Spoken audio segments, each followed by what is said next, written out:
मरकजी वजीर मुख्तार अब्बास नकवी ने ममता बनर्जी को तनकीद का निशाना बनाया है। उन्होंने ममता बनर्जी के फिर से एयर स्ट्राइक करने के बयान पर कहा कि कुछ लोग अलहदगी पसंदों, दहशतगर्दों के खिलाफ सबूत मांगते हैं। वो लोग सबूत मांगते मांगते उन्हीं की जुबान बोलने लगते हैं।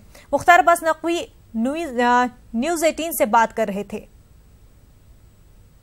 मंत्री मुख्तार अब्बास नकवी, उनसे हम बात करते हैं। सर, एक बार ममता बनर्जी ने फिर कहा है कि एक बार और फिर सरकार जो है वो एयर स्ट्राइक कर सकती है चुनावी फायदे के लिए। देखिए, मुझे लगता है कि अलगाववादियों और आतंकवादियों का सबूत मांगते मांगते कुछ लोग इन अलगाववादियों और आतंकवादियों के ब्रांड एम्बेसडर बनते हैं। ऐसी भाषा बोल रहे हैं जो भाषा की सीमा पार से बैठे हुए आतंकवादियों और आतंकवादियों के आका बोल रहे हैं। जब भी देश की सुरक्षा पर, देश के सम्मान पर, देश के स्वाभिमान पर, देश की अखंडता पर किसी तरह का सवाल होगा, हमारे सुरक्षा बल उसको जवाब देंगे। उसके लिए ममता बनर्जी या राहुल गांधी जी के सर्टिफिकेट की जरूरत तो सुरक्षा बलों को है नहीं।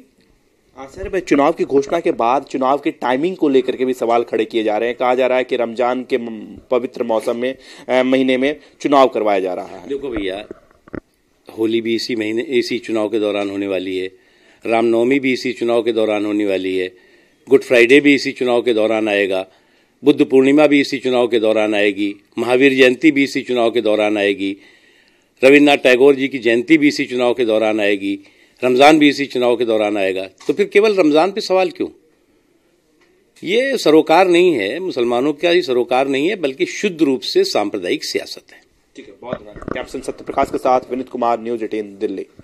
मरकजी वजीर मेनका गांधी रिवायती पीलीभीत सीट से इस बार चुनाव नहीं लड़ना चाहती। जराये के मुताबिक मेनका गांधी ने पार्टी आला क़यादत को बताया है कि वो हरियाणा के करनाल से चुनाव लड़ना चाहती हैं। करनाल सीट बीजेपी के कब्जे में है। अश्विनी कुमार वहां से बीजेपी रुकन पार्लिमान है, लेकिन गुज़िश्ता कुछ दिनों से उनकी तबीयत खराब है। मेनका गांधी ने आला क़यादत को यह मशवरा दिया है कि उनके बेटे वरुण गांधी भी को पीलीभीत से टिकट दिया जाए। वरुण फिलवक्त उत्तर प्रदेश के सुल्तानपुर से रुकन पार्लिमान हैं। 2009 वरुण पहली बार रुकन पार्लिमान मुंतखब हुए थे।